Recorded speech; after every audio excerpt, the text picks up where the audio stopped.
We're live! Jesus Christ! Scared the shit out of me. Can you guys even hear me? Okay, yeah. Yes. Oh, sweet.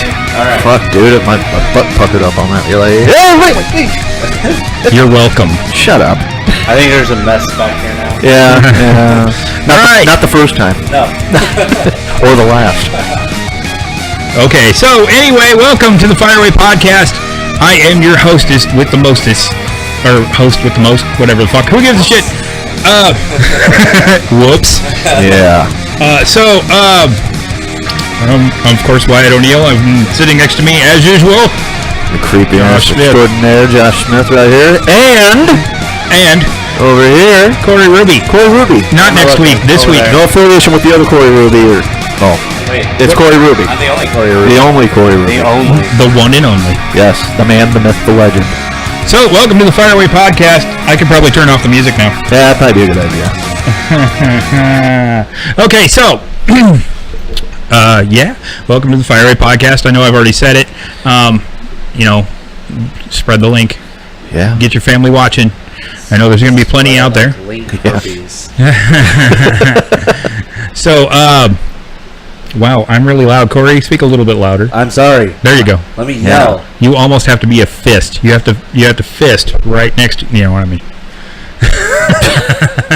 Anyway, so Corey Ruby's here. I'm here. He's here. I'm there, but I'm also here. He's there. Yeah. Whoops, went It's crazy. that way. There we go. Right there. Yeah. He's right there. Over there. Yeah, he's actually right there. Yeah. He's right there and right there. And right there. Okay. In the flesh here. 2D animation up there. Yeah, There you there you go. go. Yeah. So, Fireaway Podcast. If you want to chime in, of course, chime in right there in the chat, because we will see you, and we will say hi to Michael, who's watching already. He's been texted me and said, "Get your ass on air, because I am bored." Right? Mike is dedicated. Mike is dedicated. He used to watch us while he was working. Which, Yeah. Whatever. That's cool. Hey. Who gives a shit? I mean, not that, who gives a shit that you're watching? Not that. Who gives a shit about work? You have derailed. So, of course, on the agenda for today, obviously, is the rake, because Corey's here. Yay! Woo! And then, of course, your regular, always special deathmatch. Deathmatch. So I'm new to the deathmatch. New to the deathmatch. The deathmatch is I take two brand new metal albums and I put them up against each other to see, according to things that I had already written down as what I would see as a good album, which is, I would consider it fair, because these are things that I think everybody would want in a metal album. Right. Yeah, totally. But I digress. Then I give them bonus points if I like the album. Okay. Which is Do we then get to listen as well? Like, do I get a sample? You did sample one or our The intro? well, no, No? that wasn't it. That was actually our new intro. Oh. But this we have my guys. Hey, Michael. Hey, Michael, Michelle. Aisha, Cliff, And Danielson. Denny Cato, And one of my Dennis Cato. coworkers, is watching. Sweet. Yeah, go work out, would you? We also have Corey's lovely girlfriend, who will be joining us after Josh leaves, because Josh has to skate out of here during the break. So, yeah. So I'm sorry we're late, we have an guys. audience right now. Do what? We have an audience. Yes, we have one one member audience. Yep. We have And she's already bored with us. Yep, captive audience already. Yay! She's like, that's it. Screw it. I'm leaving. Like, What's that? I need a little sound thing so I can applause and be like, boo. There you go. She'll be pushing that one a lot. Right. She's like, boo. Okay, it's not funny anymore. No. Yeah. I had to You're clean like, up. then why am I laughing? I had to clean up the laptop, because I was hoping I could download a soundboard beforehand, but I didn't get a chance because the stupid computer decided it needed updates all of a sudden, which is usually how it goes. ridiculous. Yes.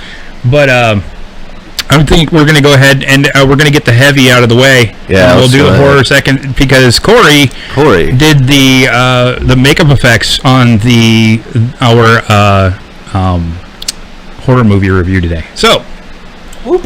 whoop whoop. All right, so to Yeah. get the heavy out of the way, unfortunately, we are on Facebook, so I cannot play it for you, but I definitely want you to, if you enjoy heavy metal music, I have to go. Okay. I have to go in a little while. Okay. Enjoy the concert, honey.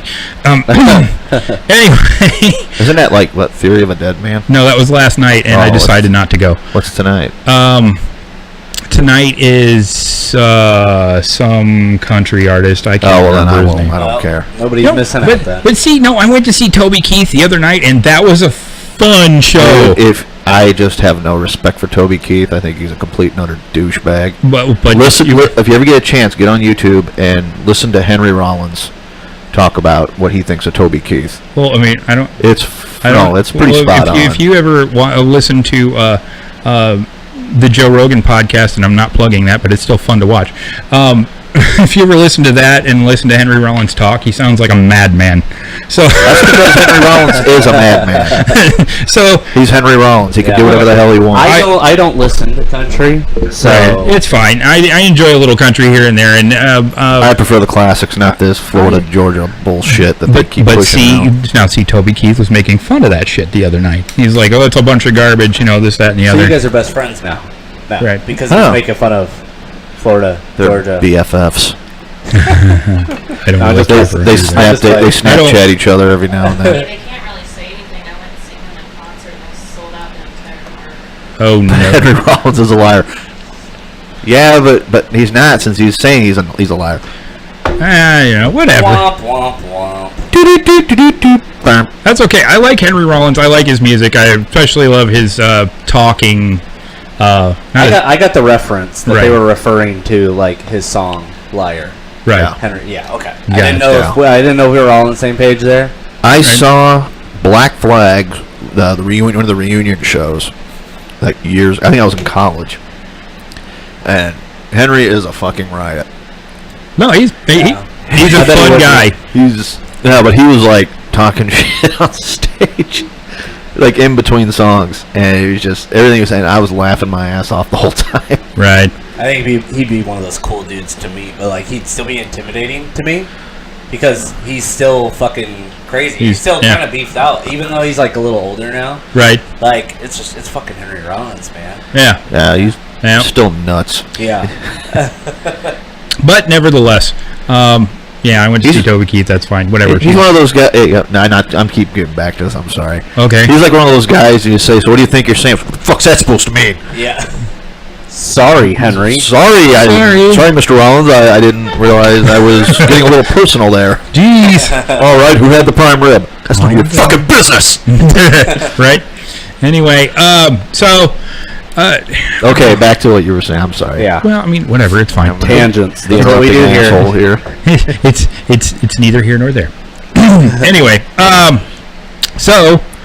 like I said, our contender, we listened to a little bit of it. If you want to go listen to it, I guess I shouldn't say. Sorry, that's the name of the tour. We're gonna have a tour bus, and it's just gonna say Fireway Podcast. What's that mean? Hey, if you have to ask. Anyway, our reigning, defending heavyweight champion. Yeah. I know neither one of us can do the Paul Heyman. No, we cannot. Reigning, defending. Yeah, whatever. Anyway, is 6 Feet Under with their latest album, Reborn. Was it Reborn? Unborn? I don't know what the fuck. I don't know. I haven't listened to it. It was fucking awesome. It was badass. I really enjoyed it. So it got 12 points just to skip ahead. But for the people who are just now viewing for the first time, and Corey, of course. Me. Yes. Our likability, or our scale, I guess I should say, starts with number 1 is the album likable. And number 2, composition was the album well composed. 3, solid vocals. 4, longevity, if the album or the band or this album will continue on to be an album worth listening to. Number 5, cover art. Is it metal? Have to have a good metal cover art. Face melting guitar, which for us, that's really good guitar. I mean, really energetic. And let's see here. Number 7, consistency. Does the album stay metal all the way through? Let's see here. Number 8, moshworthy. Is it moshworthy? That's definitely a must for me. You got it. Well, maybe for you guys. Right. I'm retired. I can't do that. Right. We get you. He Number. sits in the balcony seats, everybody. Yeah. We did that at the Slayer concert. We'll get into that later. Who sits in the balcony seats at the Slayer concert? Yeah. You I just had to, man. You had to understand. Dude, man. my body is like catching up to me from all the But at torture and least, everything I put myself at through. least lower bowl. Well, At least lower Yeah. bowl. I'll explain. Was it the price? Well, I mean, it was Sitting and on it the grass. wasn't. We were up in Tinley Park, and the Oh yeah. the Hollywood Casino Amphitheater. Yeah. And you could still see if you weren't recording, obviously. And if you had you could still see, and the music was still plenty loud. Right. Oh, yeah. absolutely. But could hear it. the tickets were $15 to get up on the grass in the upper bowl, and then you got the lower bowls, and the price went up from there. And I don't get how the hell that works, but whatever. We're used to concerts at the Mark / iWireless Center / Tax Slayer Center. Slash who gives a rat's ass. Whatever the fuck they want to call it. next Right, week. That's where right. the general admission tickets were right there on the floor. So Right. it was kind of ass backwards for us, but Yeah, and whatever. I had worked the night before. Yeah. I was working third shift at the time, and I've never seen him have to sit down during a concert. Slayer, I've Josh. I mean, seriously. I mean, it was like up and down the whole time. It wasn't just Slayer though. It was we had Testament, Anthrax, Lamb of God. We forgot Behemoth, and then Slayer. Okay. But it was a long I'm stand. so jealous. Like I didn't get to go. I've never Dude, once seen. I was literally just kind of like, and this is tells you how old I am. I'm just like, God damn it, I just want to go to bed. My ears were ringing, and then I had to go back to the hotel and listen to my ears ring some more from him snoring. So You just go to hell, all right? But Dude, I hadn't been to bed. When my head hit the pillow, I was gone. hey, if anybody is understanding of your problems, it's me. It's fine. Shut up. Anyway, A 9 Inch Nails concert. I imagine that would have been rough. 9 Inch Nails. But anyway, let's see here. Could have been snoring out the other end. What would you done then? Yeah. I'll wake up like my bed's out in the hallway, and I'm like, people are walking by. I'm like, who the fuck are these guys? Who invited them? But anyway, so number 9 on the scale. If we have to reminder, number 8 was Moshworthy. Number 9, is it really metal?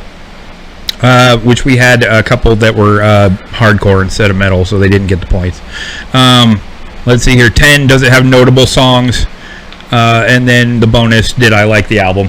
Okay. Which they get 3 points for. And so 6 Feet Under got 12. They got the bonus points. The only thing they lost out on was the solid vocals because Because you got Cookie Monster on the vocals. I've never listened to 6 Feet Under, so I have No. idea. Oh my God, dude. No. Speaking of Cookie Chris Monster. Barnes. No. Speaking of Cookie Monster. I saw this on Family Guy. All right, we're digressing. Go ahead. No, just because we got on the subject of Cookie Monster. No, go right on ahead. Okay. I was You watching. do your Cookie Monster thing. Jesus Christ, man. Will you shut up? I will as soon as you shut the hell up. I'll do my podcast thing. You do your Cookie Monster I'm going to thing. do my, Anyway, Anyway, go ahead. it says, and now back to Sesame Street on HBO. Oh, And it shit. shows fucking Big Bird bent over a table and Cookie Monster is like eating his ass going, num num num num. Like, I will never watch Sesame Street the same way again. Because I was like, what the I rewound it back like 4 times. Right. And I laughed harder every fucking time. It's weird how like those shows that Seth MacFarlane does, like they get so played out. Yeah. But then there's that one episode that you're just like, you know what, fuck it, there's nothing else on tonight. I'm gonna watch this, and you watch that one episode, Right. and something stupid happens, and you fucking spit out whatever you're fucking drinking, and you're like, that was the best shit Yes. I've seen in so It's fucking like that long. impromptu laughter. That happened to me with American Dad. Yeah. Oh, I think I know which one you're talking about. I got tired of watching it, and then I watched the episode where they're like doing the was it the Vietnam War reenactment? I think so. Oh yeah, there's a paintball. Yeah, I know which episode you're talking about. I'm like, that's totally worth watching the show over again. Oh, but the one that got me was when they were talking about going to Mexico. Right. And I know I'm probably going to get in trouble for saying this, but he goes, well, I'm going to Mexico. And his wife's like, Mexico? And he goes, well, as I like to call it, God's blind spot. I went, and we're getting kicked off Facebook. Just like that. But, whatever. It's fine. Whatever. It was funny. We're referencing a show, so I'm they're part fine. Mexican. I can get away with the joke. Right. Yeah. So, back to what I was doing. So, Judas Priest's new album. I figured this was a good one to put up against them because I enjoy Judas Priest. A lot of people do, and a lot of people don't. If you haven't been into Judas Priest for a while, this is the album to get you back into it. Rekindle that flame. I have no gay joke intended there. Right, but I have listened to this album probably nonstop for like the last 2 weeks. Yeah. It's pretty badass. It's a really good album, and I did the same thing with 6 Feet Under because that album was really good too. Of course, after a while, you're like, okay, I need to stop listening to this for a little while because Chris Barnes makes you want to bang your head on the window. But, so on the likable scale, I wish I could play this, but I can't. It's Facebook. Yeah. And they don't allow me to do that. Yeah, but they don't like that. I spent the last 2 weeks trying to find new music for an intro so we could come back to Facebook, and I think we found the right one. We haven't been kicked off yet. Yeah, kick ass. Knock on. Okay, this is all wood. So. Yeah. Wherever you want to knock. Anyway, so likable. This album was very likable. Because obviously I've listened to it for 2 weeks. If you're a Judas Priest fan, you're going to enjoy this album. I promise you. You're not sick of it. Right. My sister's on. Yay! Yay! Hi, Josh's sister. Composition. Don't make it weird. This album, right? This album was really welcome. Oh, you know what? We totally forgot to do the fireball shot. We did. We can't christen this show without doing the fireball shot. My shot's sitting here with a layer of dust on it. Right? Yeah, mine's kind of got mold or mildew floating on it. Well, that's because we that's forgot to so clean the good. glass. Yeah, that could be. That's your fault. So let's go ahead and christen the podcast. All right, to the podcast. Cheers. Cheers over that way. And then cheers over that way. Cheers. Okay. Go ahead. Cheers. Get on the screen. There you go. All right. Yeah, cheers. There you go. All right. There's We're a good. stretch. All right. So Everybody good? So now that everybody knows that there is another person in the room, Yeah. we weren't just faking it. Yeah. If she's not just some random person that just showed up and said, "Hey, what are you guys doing?" Sounds like fun. This sounds like fun. She's saying it like with the fakest look on her face ever. Yeah, this is fun. I'm getting the fuck out of here. Michael says, "What the fuck, guys?" Yes. Sorry, Michael. Make sure you do your shot too. Everybody out there, do your shots. Raise your glasses. Have fun. To the Fireway Podcast. What are we doing? With yeah. Corey this week. Jesus Christ. Let's just Right. take. Are we drinking now? Yeah. All right. Now that I shot it all over my hand. All right. You're not Wait. supposed to do that. I know. I know. That's alcohol. The fireball or The fireball. Yes, the fireball. Well, I'm asking for a friend. So, okay. So, where was I? Composition. This is an Iron Maiden. I almost said Iron Maiden again. How? This is a Judas Priest album. So, it is very well composed. Why did we all of a sudden get really loud? That's what I'm trying to think. you got really loud in my left ear. My right ear for me. I was like, gee. That's like when I have my hearing aids in and somebody yells. It's like that part in Austin, like in the second Austin Powers movie when Dr. Evil's yelling good work and she can't understand it. He hits it full blast and screams good work and he just fucking passes out. I figured it out. My laptop shut down. Oh, okay. Okay, so we're I fixed. thought y'all were yelling. No. I'd like to yell at Wyatt every now and then, but, Yeah, it happens. But anyway. I mean, Okay, look at so we're back. Like we were ever gone. Right. No, we never left. Uh, There we go. All right. Anyway, so, all right. So Avengers- composition, it's a Judas Priest album. I was going to say it. Avengers Infinity War. Avengers Infinity War. We can talk about that too. Did you see that, Corey? What? Avengers: Infinity War. Yes, I have seen it. All right, I have so seen it. yes. All right, excellent. we can talk about that too. I just pretty much. I'd actually love to talk about that. Okay. I didn't read the comics, so Right. like I'm not versed on it from that side of things. Right. I can talk about it from like the perspective of just an audience member who's also like a fucking Marvel fanboy. There you go. So Sweet. So solid vocals. It's Rob Halford. Rob Halford. Yeah, his vocals are always clear, always good, always Rob Halford. It's Rob Halford. It basically what I consider this battle between 6 Feet Under and Judas Priest. It's like you're sending a little troll or whatever to fight a god. Right. Exactly. That's kind of what my. So it'd be a really is. big troll too, because Yeah. 6 Feet Under is. I mean, when you talk about death metal, that's like one of those few bands that you automatically go to. One of them, yeah. they've been around for fucking ever. Yeah. Like honestly, like I don't really listen to Judas Priest, and I haven't listened to 6 Feet Under, but I know that I know obviously Judas Priest they're stapled in like the metal Bible at this point in time, but Right. Yeah. 6 Feet Under has been around for fucking ever. Uh-huh. They started around the early to mid '90s, right after Chris Barnes left Cannibal Corpse, because I think they either booted him or he quit, whatever, or he went off to start 6 Feet Under. Okay. I've seen 6 Feet Under in concert. I read a fun article the other day. It was like how Hammer Smash Face brought Cannibal Corpse back to life.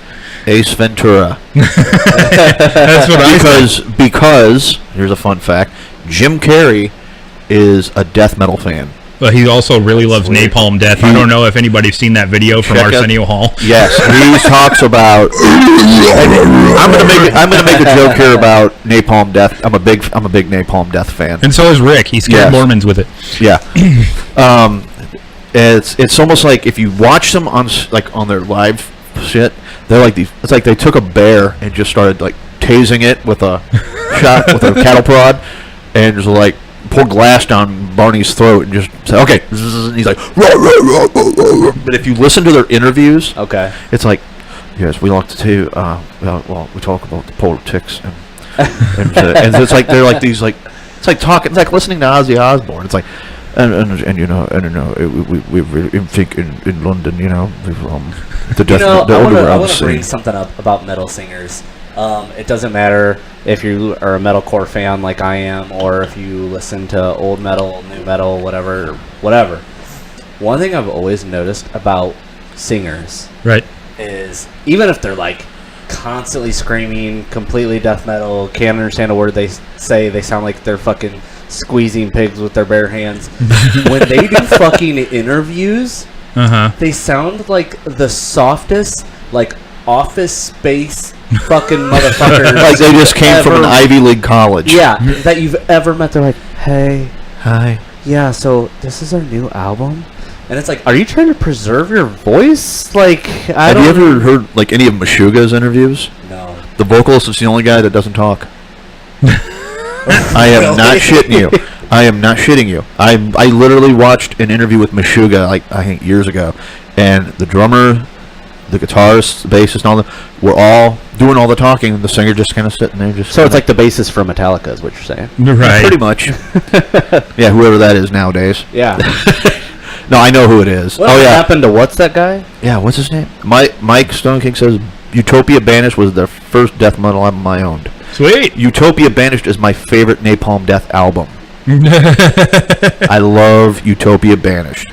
I feel out of the mix because like I can't relate to like that side of things. When I was in high school, I didn't like death metal. I Right. respected death metal because I knew it was still like very difficult to do and so on and so forth. And I've graduated different metal bands since then, but if anybody knows me, I went with metalcore. I like ended up following like the angsty people who grew up and now you can't understand them and they're crazy. I just went and saw a few months ago, I went with a buddy of mine up to Iowa City and we went and saw Acacia Strain Okay. and Fit for a King.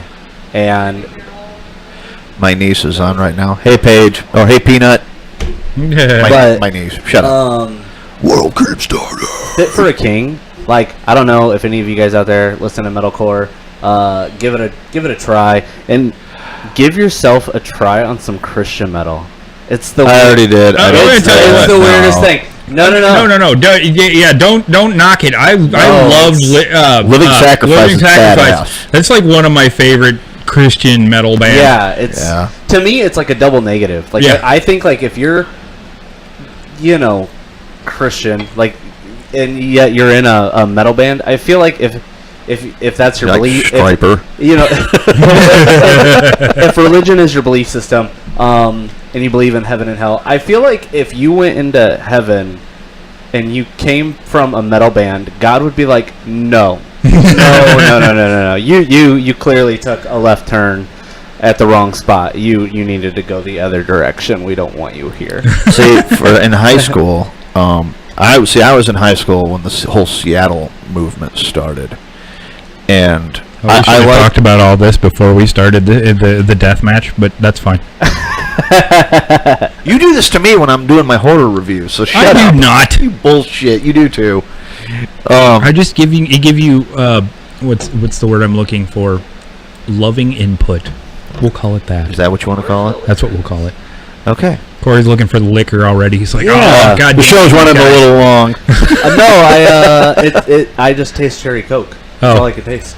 But anyway, when I was in high school was when the whole Seattle grunge thing was going on, and I did like some of the bands, like Alice in Chains is fucking awesome. I like Soundgarden, but I was also more into the metal, like Pantera, Napalm Death, That's Slayer. going to sit right on the top, just so you know. That's Just kind of sitting there like That's a- okay, because when I it's take the buoyant. drink, that'll be the first thing I drink. There you go. Yeah, I was there with you, like as far as like Pantera and stuff like Yeah. that. But but it was like when they got all these goofy ass alternative bands that were just playing garbage music, and I remember going to local shows, because there used to be so many of them back in the day. Yeah. There's hardly any now, Absolutely. and it was like every weekend there was a show going on. So I would go to these shows thinking, all right, I'm going to check out some new bands. I had a family member who was in a band that I would go watch, but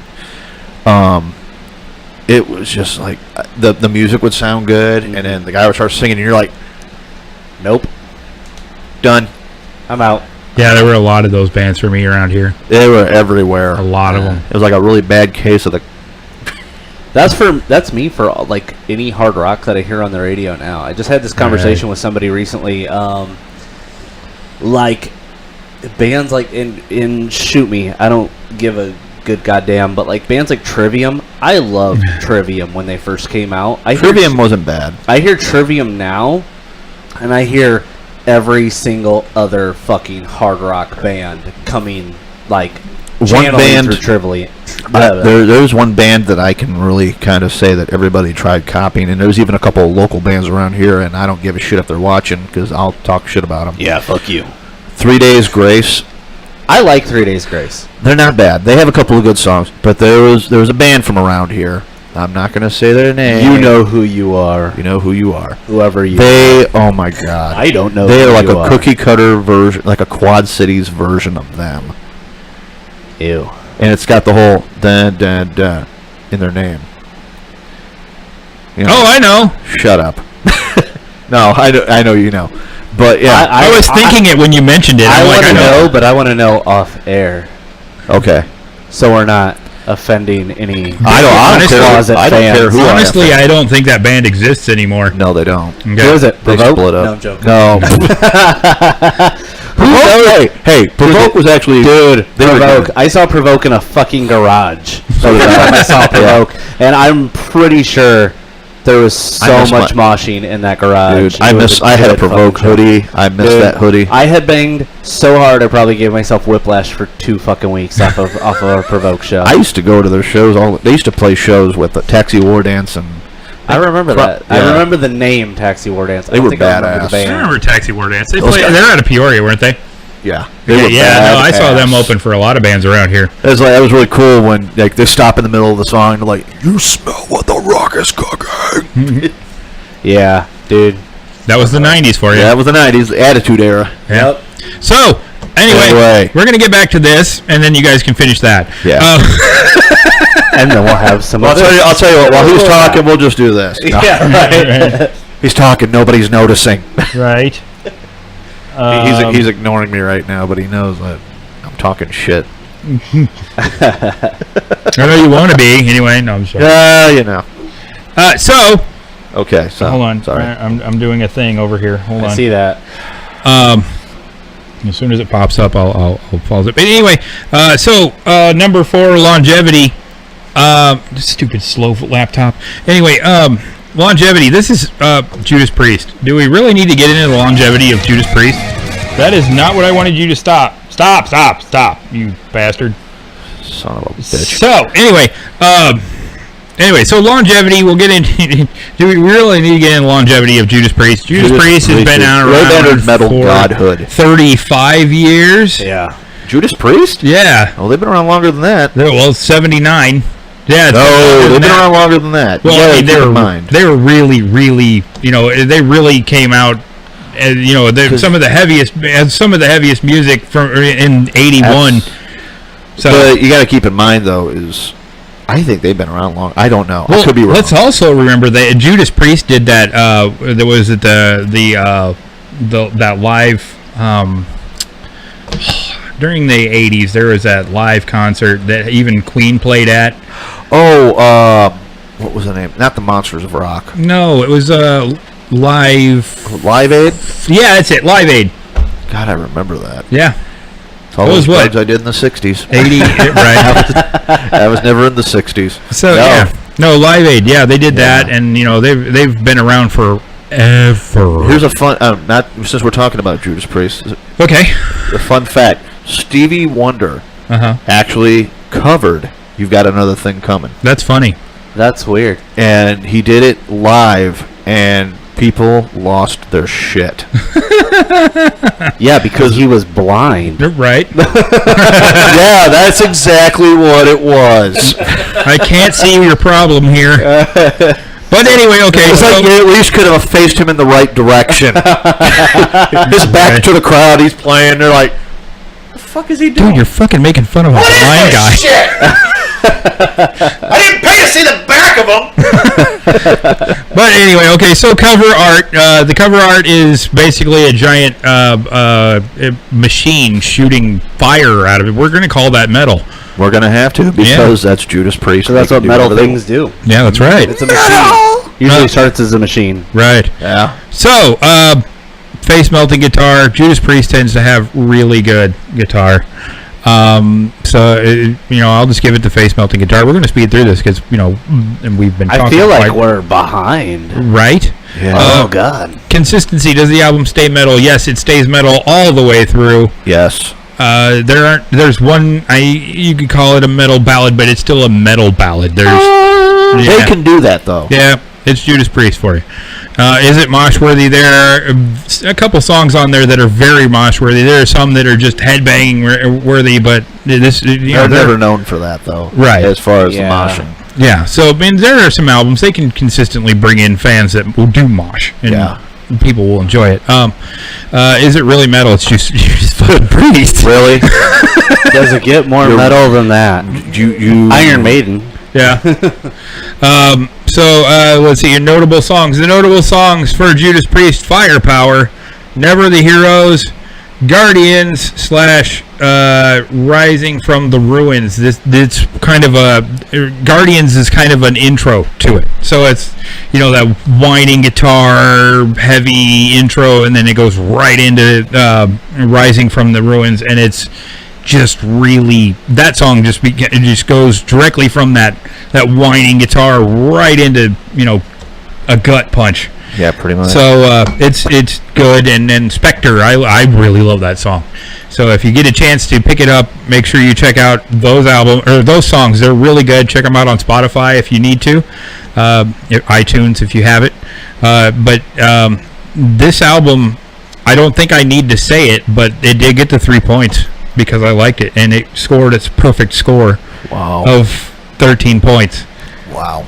So I don't think anybody's going to beat that. it's going to be really hard, and if they do, well, nobody can really beat it. It's a perfect score, so they're going to just automatically go into our Deathmatch Hall of Fame. Yeah.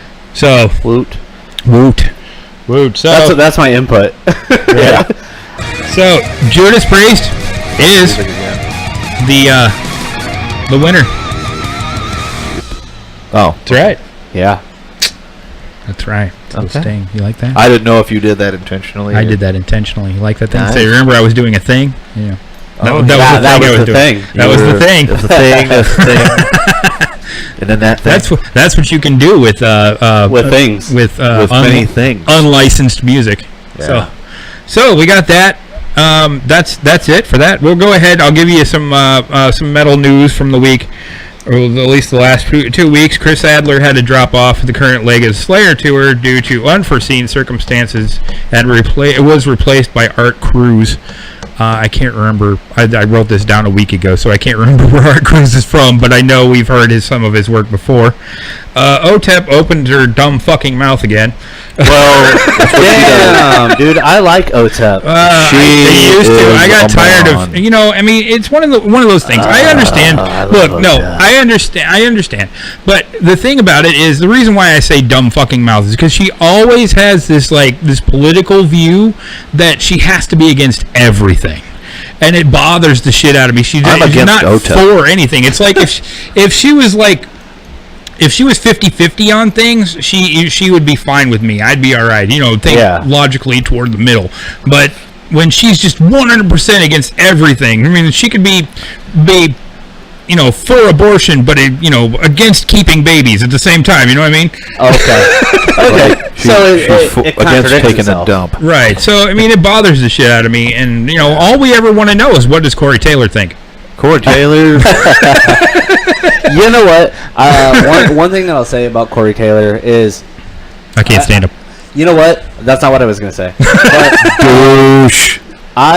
I've met Corey Taylor. Have you? And he was a nice guy when I met him in person. Although that was at the release after the release of Iowa. Right. When Iowa came out. So they were still pretty fresh in it. Joey was still in the band. Paul was still alive. But he was a nice fucking dude. He was genuine. He talked to me for I want to say him and I just talked solo for probably an hour, almost 2 hours, just straight bullshitting with each other. I like Corey Taylor. I will continue to like him. I'll probably like him as more so as a person than as a musician, because as far as his music is concerned, sorry Corey Taylor, your shit has gotten so watered down. Thank you. And it sucks because I get it. He's growing up. He's got a family, so on and so forth. He's getting older, like that just naturally happens. I mean, we were talking about fucking Henry Rollins earlier. Yeah. He's not going to come out with the same angst now that he did early Black Flag. I don't know. No, I mean, give the He's guy pretty pissed off. Give the guy a couple mollies, he might. But maybe. with Corey Taylor, he seems like such a real dude to me. Like, he doesn't take anybody else's bullshit. Like, I remember a while back there he was beefing with fucking Nickelback, which who cares, because it's fucking Nickelback. It's fucking Nickelback, and nobody cares. Yeah, but I don't know. I don't like his new stuff. I mean, I'm not gonna buy it. I'm not gonna buy an album, and that's not just because it's Corey Taylor. It's just because I don't like the sound. Wouldn't it be funny if Slipknot kicked Corey Taylor out and replaced him with Chad Kroger? Hey, that would be the worst case of irony. No. That's what they did for that Black Veil Bride song. No, it's part of my next piece of Oh, no. news. Did I unplug myself? No, you're fine. Okay, God, that scared the shit out of me. You're like, oh wait a minute, plug it back in, damn it. My next piece of news, there's a petition going around that's actually gaining steam for Chad Kroger to do the reunion of Nirvana. Why? That's what I'm saying. I don't think that band needed to come back together, and You definitely know not what? with Chad Kroger. It's literally being signed by everybody who gets too drunk in a bar and hears a Nickelback song come on, and they're like, I love this song. This song's about me. Yeah. I relate to this song so much. See, I was the same way with Nirvana. You know what, though? Like, I think everybody was. No, I like Nirvana. Fuck you guys. Sorry. I like early Nirvana. I've seen Nirvana in concert. You're one of the few. One of the very few. Wow. I saw them with Mudhoney at the Call Ballroom. Holy shit, they played at the Call? They played at the Call. Oh my God. We booed Mudhoney off the stage. 'Cause they were horrible.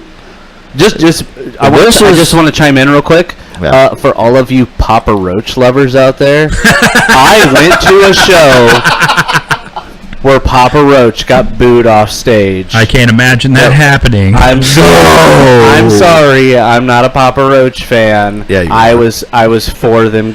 You know what? They had like a couple of decent songs here and there, No, they but didn't. like They never I did. don't like Papa Roach. I don't like Papa Roach. No. If I have to hear "Cut my life into pieces" one more time, I'm gonna kill someone. You're probably gonna hear it at least like 1,500 more Preferably times the before damn you die. singer. Yeah. He looks like one of those guys that took way too many. And then girls started naming their kids after him. Yeah, Kobe Dick. Yeah, that kid's not going to get picked on. Yeah. Okay, sorry. Back to the news. Oh, well, the next thing was back to- Scott Ian said on a podcast recently that if there were to be an SOD reunion, he would Yes. definitely do it. yes, And he would still be bald, and he would still only have a beard. That's right. that's because he's That went down to Because his he's that- fucking sternum. yeah, actually goes down to his ankles now. So if there is ever an SOD SOD. reunion, Scott Ian's in. Fuck Hell yeah. yeah. Cool. So Love so SOD. I'd be totally happy with that happening. I don't even like SOD, but Scott Ian, I like you. Right. If you're listening, which Actually- you're not. which you're Based probably off of- not. Based off of our viewers, you're not listening. No. But if you were to ever listen to this in the near or distant future, Dude, we were at I'm the a fan of concert you. when Anthrax came on and something happened, and I fucking yelled out "action figure" because that's what Dimebag Darrell used to Yeah. call him. nice. And I started yelling "action figure," and people just look at me like I'm fucking nuts. I'm like, dude, if you don't know, then don't even talk to me. That Yep. the Great Baldini. The Great Baldini. That's another nickname for him. That's hilarious. I just Yeah. like him because he actually he is a fan of horror, and Yes. he plays an integral part in a lot of things related to. He was like, on The Walking Dead. Yeah, I mean, he likes being put in prosthetics. Yeah, he loved it. He's I like him not just because of metal, but also just strictly because of that. I He's mean, a diehard horror fan. Yeah, absolutely. Okay. Well, that's the news. That's all the news that's fit to print. Yeah. As far as metal goes. So Okay, so here the we go. horror. Here we go, kids. It's the horror. I might want to take a couple swigs of that. It's the horror portion of the Horror podcast. portion. Brought to you by nothing. Absolutely nothing. If you've got Air. The something, late great Vincent Price. If- I if- don't know. if- Brought to you by Air. brought It's to you, all around you. Get used shut to the it. fuck up! I'm trying to talk. the fuck up. Air, the new Christian hard rock band. Right. Air, what Wyatt's drinking over there. This is good stuff. Screw you, man.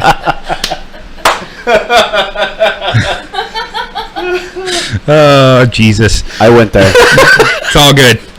I don't want to get too drunk. I still have to do the controls over here. Yeah. That was great. Anyway, So, anyway. I'm trying to get.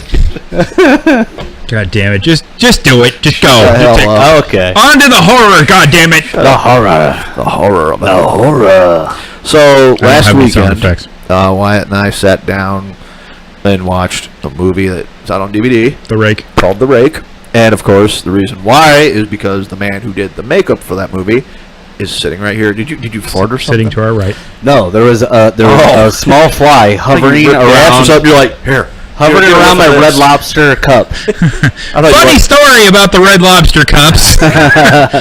I bought those from a guy who told me they were Sam Adams cups. Bought them for $20. Get them home. What the fuck? These are stolen Red Lobster This cups. motherfucker lied. Why There's is the a guy that's- giant Red Lobster on this cup? And you know, Motherfucker. it just it takes me like, you're the guy that sees a white, shitty, rusty-looking van that says free candy, and you're like, hey, dude, looks legit. Yeah. Right? I know this because I'm the free same candy. way. I like. I like candy. I like free candy and free tacos. Free candy out of Do what? Hey, just remember, if a stranger offers you candy, you ask for two. No, Right. don't really do that. To clarify, though, I was one of probably a handful of artists that worked on the Rake. I was just an assistant, but it's interesting how the whole thing with the rake worked out. I'm sorry to kind of like, I'm just bringing us back to that. I actually was never intended to work on that movie. A friend of mine, who I'm sure he's not listening to this podcast either, Josh Croxton, is another special effects artist. I don't think he does it too much anymore. I'm not sure if he is. He's kind of a dad now. He's doing the whole dad thing. But he was friends with the guys who were doing the rake, and they initially wanted him.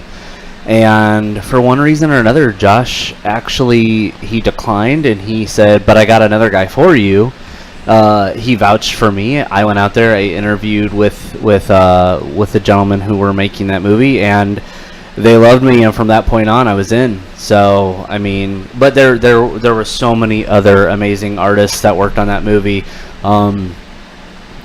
All of which I'm not going to name drop everybody, but there were just really other good talents. I don't want to take full credit for anything. I definitely did not make the creature. The creature was designed by my friend Jason, who was the lead effects artist on the film.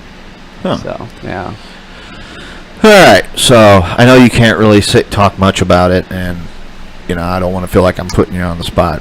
I can talk about effects stuff. Well, yeah, effects related. Well, yeah, I definitely want to talk about that. The movie itself, I guess. Yeah. It was one of those. I guess I don't really know how to. You're not offending me, and I don't want to feel like I'm. I don't want to feel like I'm. Sorry, just for a second, I'm trying to repost post the video so everybody's tunes in and tags you guys in, and I just typed in your name and it said Josh Smithers.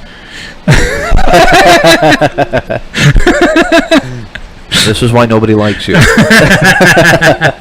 No, this is just why you don't like me right now. Right now? Wait, what day is it? Anyway, sorry. The movie itself, I felt, and like I said, I hope anybody who other than you who's involved in the movie, making it and everything else, takes offense to what I'm saying. But from a fan standpoint, I felt that there could have been a lot more as far as the character development. Yeah. They didn't really seem to focus on that too much, because you don't really know who's who. And that was kind of like my first impression was when I watched it. I'm like, who the fuck are these guys? Yeah. And it was a lot of questions. And again, the acting was great. The acting was great. I thought it was very, very well done. It was very convincing. They're in an intense situation. Right. But characters were just kind of popping up out of nowhere, and I'm like, who the fuck is this? Yeah, you don't know, I don't know who. You don't know how they relate to one another. There's no flashback scenes. There's no real dialogue presented to say where this person, what involvement they have to the main characters of the film. What I was thinking when I just start off at the beginning of the movie, the very first thing that I noticed about the movie in particular was when they were talking to the guy on the audio. The audio is very unclear, and I assume there was a lot in what they were talking about. Right. We went back and turned the TV up all the way. And being somebody who's hard of hearing. You know what? And that was actually that was one thing that I touched base on myself with the director. I reached out to him and I said, one of the biggest issues I had was when I sat down to watch it. I think rented it from fucking Redbox or some shit like that. Oh yeah, I rented it from Family Video. If you want to watch it, it's at Family Video. Yeah. Right. So if anyone wants to watch it, Family Video. Family Video. Anyways, Welcome for the plug. Family Video. I put it in my DVD player and had to fucking turn my DVD player almost I had to turn my TV almost all the way the hell up. Right. Because I even put subtitles on because I was like, I can't understand. We couldn't pull up we couldn't even pull up the subtitles. We couldn't even do that. I just did it through my TV. My TV had the feature, but it was just it was like, what the? I can't understand what the fuck they're talking about. Like it was so like quiet. Charlie Brown's parents were talking the whole time. Again, not bashing the movie. Yeah. I felt that, and I'm not just kissing ass here. The special effects were great. No, we thoroughly, after we watched the movie, like, Yeah, we dissected watched a it. movie and a third, and we were like, well, the special effects are great. The video, the video, it looks, The cinematography. the cinematography was Well was done. fantastic. The characters looked great in their roles. Everything looked great. But it just seemed like Josh was saying, there was no character build. Yeah. And we missed it entirely. I had Josh and Wyatt and I were all touching base on this before the podcast started. Is I had issues with some of the dialogue lines. When I watch any horror movie, whether it was something that I worked on or whether it was just I'm looking at it from like a fanboy standpoint, I still go into it. I try to be unbiased. I've done that with several horror films that I've been involved in, same way. and I try to. I wasn't. I had to be very honest. I wasn't going into it unbiased. I was like, Corey helped on this fucking movie. I'm watching this. I'm not fucking gonna thing. lie. I'm like, Corey had something to do with this. I'm fucking watching it. Well, Yeah. I was excited to finally see it after years of it being kind of in hiatus, but I still wanted. Okay, so for a lot of people who don't know, before I started doing prosthetic makeup, before I started doing all that, before I was Gory Corey effects, way back in the days of MySpace, I was doing a thing called Gory Corey's horror movie reviews. Right. And I kind of made it like my self-appointed mission to go watch horror movies, and then I would come back and I would review them on MySpace, and I would give very lengthy reviews about them. And a lot of people were following those at that time, which... I was one of them. I remember that. Okay, I was going to say, inevitably I stopped doing it, I think right after The Grudge 2, because at that point in time they were turning out so many fucking cookie cutter, thank you, horror movies. At that time it was like I couldn't keep up with half of that shit. I started up again when I was the late bloomer coming to Netflix. I actually took 2 weeks out of my life and just binged watched a shit ton of horror movies, and then started reviewing those. Like, hey, if you want to watch some good Netflix horror movies, here's some to check out. So when I approached The Rake, regardless of working on it or not, I wanted to make sure that if I spoke out to anybody about it, I was able to kind of view it from yeah, hey, I worked on it, but also I just love horror movies, so this is what I really thought of the film itself. And you and I are a lot alike as far as how we're, with horror films. Yeah. When you I think that's the one thing that you and I bonded on the most was horror immediately. movies. And what was cool was, I think it was one night, I think we were all just hanging out at a bar somewhere, and I remember somebody brought up the movie 28 Days Later, and they're saying, oh, it was a great zombie movie. I said, it is not a zombie movie. It is not. It is a rabid human movie. And for all you fuckers out there who thought 28 Days Later was a fucking zombie movie, shut the fuck up. You're wrong. I'm sorry.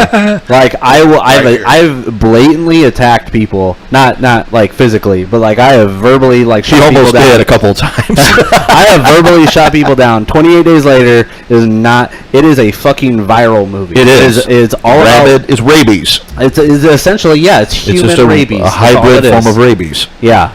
I think they call it the rage virus. Oh, why can zombies run? That doesn't make any sense to me. You're stupid. That's why they can run. Because you let yourself at night. Because you called them zombies. Yes. So that makes you dumb automatically by default. Now I'm sorry. now they're gonna eat you. Yeah. The only actual movie, and I can't say too much negatively about it because I still love the movie, but the only movie that actually gave us running zombies at that time was the remake of Dawn of the Dead. That's exactly what I was just thinking. Yes. And to be honest with you, Zack Snyder freaking just, oh man. It was I don't give a great. shit. He fucking nailed that He movie. nailed it. He basically took something and just added on to it and just made Yeah. it better. I mean, I love the original Romero film. Absolutely. Love it. It's a classic. But Zack Snyder took that and just amped it up. I wish that they would have allowed him to come back and do Day of the Dead. Yes. Because now, since then, they've made 2 different Day of the Dead And- remakes, and and they're both horrible. of them are trash. Yeah. I watched that one. I didn't see that one. The Bloodline. Don't. Yeah. Don't. That's the one where they try to like revisit like Bub, right? It's Which, not even. which one's the one that they tried? Was that that It's one? that one. Okay. Well, the one with Ving Rhames in it is another one that they tried to With, introduce. Bud. It was Bud.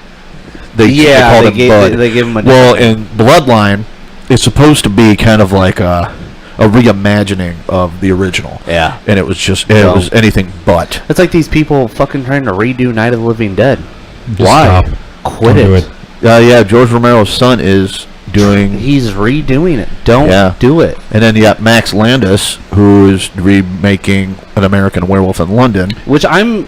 But just one Who second. knows? Just Yes. just to point out, today is Max Landis' birthday. Is it happy Oh, birthday? wow. Happy birthday, Max Landis. Happy birthday! Until From you the give Fire us, Pocket. if you give us a really bad American Werewolf from London remake, We're kicking then, your ass. Then I'm sorry. We will. I'm going to knock on your door, or I'm going to have Corey knock on your door, and I'm going to be crouched down, and when you answer the door, I'm going to give you a shot to the nuts. And when you start crying and you go, why? I'm going to look at you and go, you know why. I will speak up on behalf of American Werewolf in London. There's always a time in every production that I've worked on. Every single production I've worked on, this conversation always happens where somebody says, what got you into special effects? What got you into prosthetic effects? What got you into makeup? What got you into this?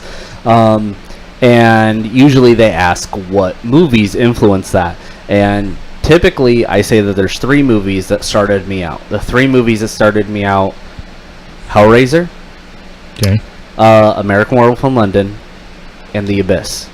The Abyss. Yeah. You don't hear that very often. No, you don't hear The Abyss. A lot of people forget how fucking amazing Yeah. The The Abyss Abyss was actually great. was. Oh, I love that movie. Yeah, it's way ahead of its time. Yeah, James Cameron did a fantastic job. Yeah, and Steve Johnson did a bunch of the effects for it. And Steve Johnson, at that time, they weren't, from what I understand, they weren't working with translucent materials and No. silicones and stuff like that. So it was like they were really on the cutting edge of what was available to the Right. viewing public, and it spoke so well through the film that they made. But American Werewolf in London, I think, was a game changer for so many people because it's the you know the story of the Nurney that fucking Rick Baker put on, the makeup that he did on Jack's character.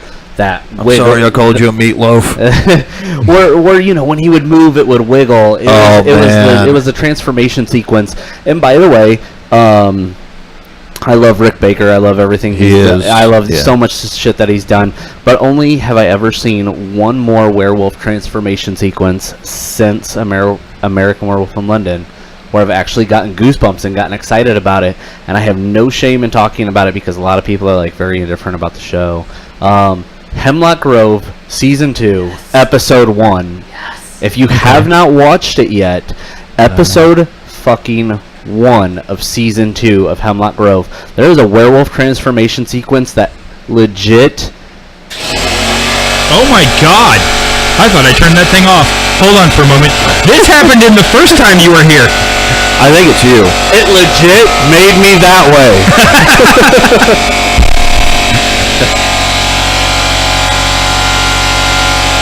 So, yeah. And the air compressor interrupts. Yeah, I think it's trying to tell you something. It's like, and that's where we're cutting Corey off. Yeah. But no, I'll wait for Wyatt to get back. Yeah. God damn it. Fuck you, air compressor. Nobody needs your naysaying. Yeah, your Right. negativity is Okay. not welcome here. So, Don't you get to talk about Hemlock Grove? yeah, well, Hemlock Grove. according to the air compressor, fuck that air compressor. As far as I'm concerned, I remember watching that episode, sitting in my bedroom. I was just watching the show. I was already a fan of the show.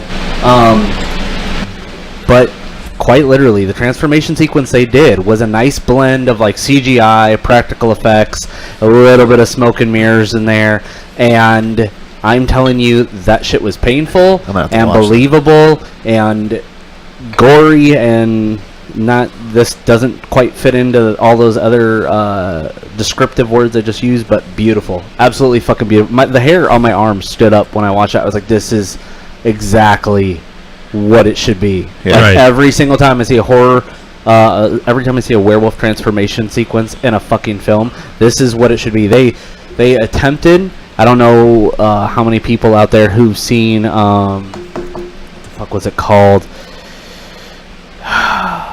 It was another werewolf movie. I'm gonna ask you because Okay. you might know, but All right. it was another werewolf movie. It was about a guy's dad who was blind, and he moved him into like a community. Oh, Late Phases. Yes, Late Phases.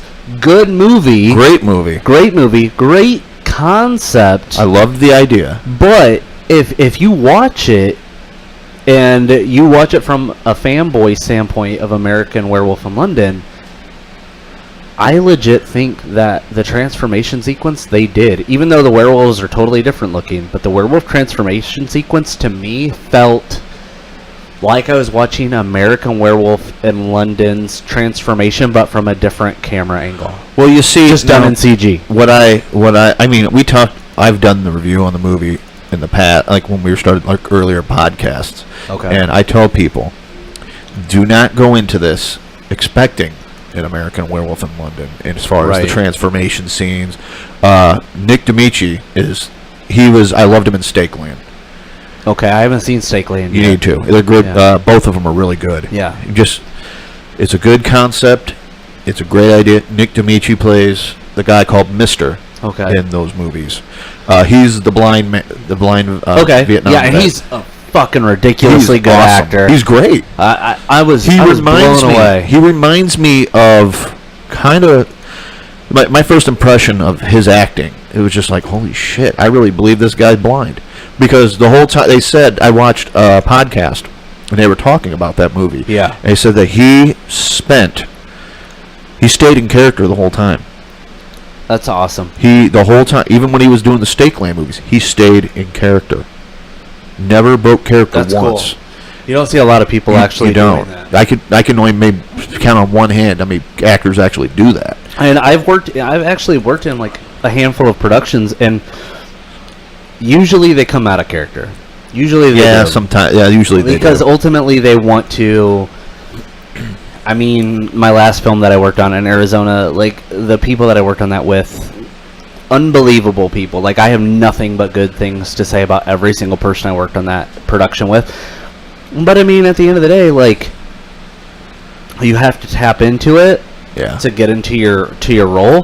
One guy in general, like his performance used to like just get me hyped up, because some of the lines he would deliver, there was so much conviction. To see somebody like spit when they talk, like when they yell angrily at another character, like that's just shit you can't CG that in there. That's from a performance. Yeah. Right. And like that's when it gets real and you feel like it's real and you get those goosebumps and yeah, so like I'm sorry, I'm fumbling on No, where I was ending that, but Yes, Michael, I'm still here. He's still here.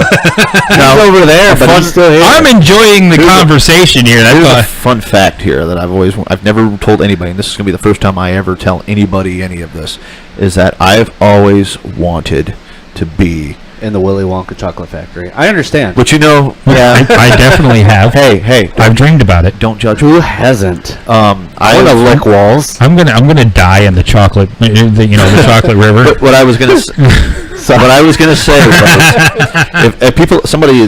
if I ever had the opportunity, like say, hey, would you ever be in a movie? I said I would go, yeah, on one condition. I want to play the monster. Same here. I would have so much fun with that. Yeah. Me and Corey kicked around an idea way back in the day about doing short YouTube videos. Yeah. Yeah. I've always, Yeah, absolutely. but I've always felt like a connection with like characters like Jason, Yeah. or Leatherface, that faceless killer.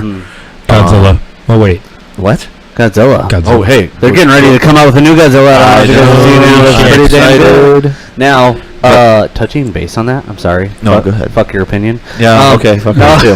I'm sorry. That was a total dick move on my part. Completely. But it's okay. We'll allow it. Godzilla, the remake that they just did, I guess the 2014. Yeah. the next Godzilla film Yeah. that they did. Yeah. I did not fucking like it. I loved Godzilla.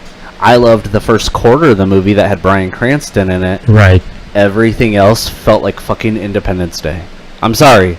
I liked Independence Day when I was like in junior high. But did you like the But- monsters? Uh, I liked Godzilla. I I don't loved know if Godzilla. I waited for the whole movie to see him They took actually too- do they the took too long. superpower. all I'm gonna say is, as soon as Godzilla like came full out in Hawaii on the tarmac of that airstrip, and then you got your very first full view of Yeah. like the new Godzilla. I He was- just leaned down and screamed at the Muto. I was like, Yeah. schoolgirl all over. Yeah, Let me just- absolutely. okay, I'm gonna tell a story here about that. Because I just watched it the other day. I got goosebumps again. Yeah. I'm like, fuck you!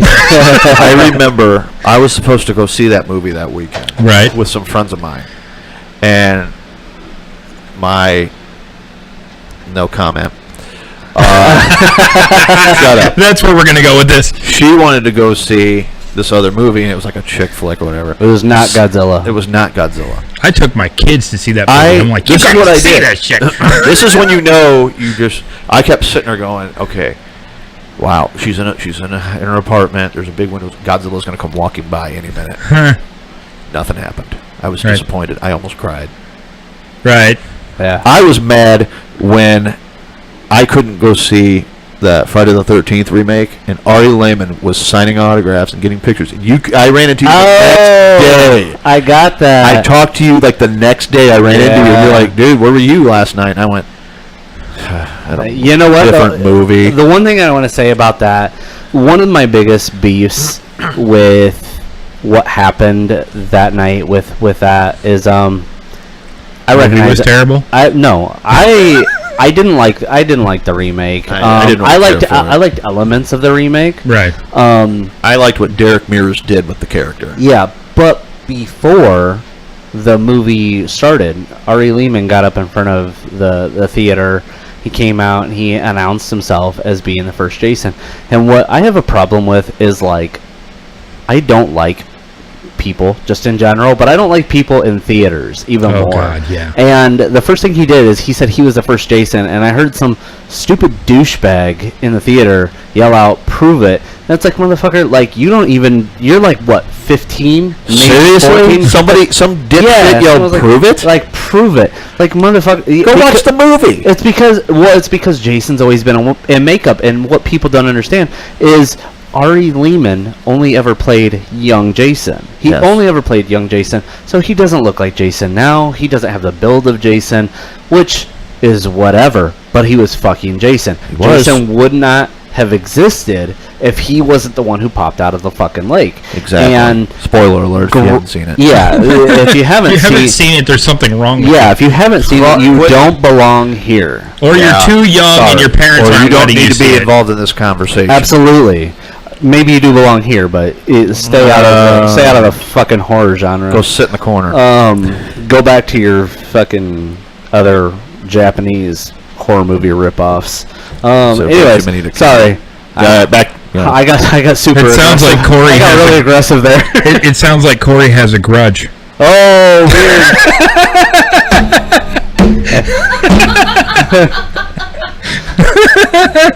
I deserve that. I was literally waiting for you to say that.